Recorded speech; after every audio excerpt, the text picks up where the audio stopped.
In vitro fertilization is a process where a woman's eggs are fertilized outside her body, then placed back inside her body to help her get pregnant. In vitro fertilization may be performed if a woman has been having trouble getting pregnant, a condition known as infertility, or it may be done if a woman wants to have a child but without a male partner. Before in vitro fertilization, a woman will receive fertility medications that causes more than one egg to grow and mature in the ovaries. A man will provide a semen sample so that the healthy sperm can be collected for fertilization. If the male partner is completely infertile, also known as sterile, or the woman doesn't have the male partner, a donor may be arranged to provide sperm for this process. In vitro fertilization consists of three main procedures: follicle aspiration, fertilization, and embryo transfer.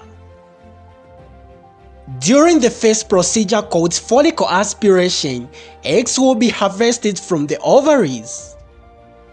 At the beginning of this procedure, an ultrasound probe will be inserted into the woman's vagina so that the doctor can view the ovaries.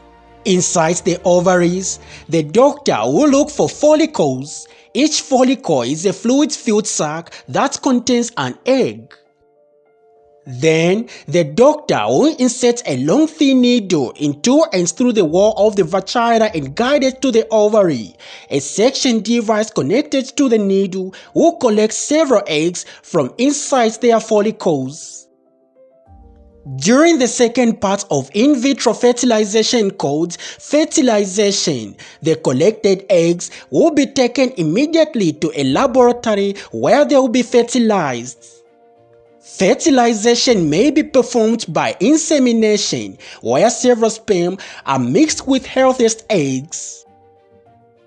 Or the eggs may be fertilized with sperm injected directly into them during a process called intracytoplasmic sperm injection. The fertilized eggs, also called embryos, will be monitored for 3 to 5 days as they begin to grow.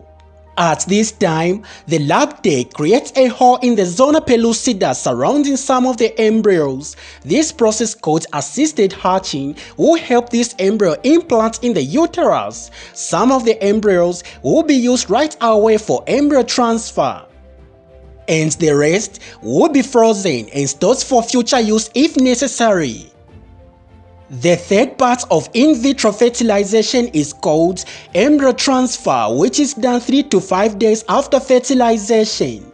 During embryo transfer, a tool called a speculum will be inserted into the woman's vagina so that the doctor can see her cervix. A syringe will be loaded with fluids containing one or more of the hatched embryos. Then, the syringe will be attached to a long, thin tube called a catheter. The doctor will insert the catheter to the vagina, through the cervix, and into the uterus. Once inside the uterus, the doctor will inject the embryos. Then, the catheter and speculum will be removed. The woman may continue to lie on her back for about 15 minutes.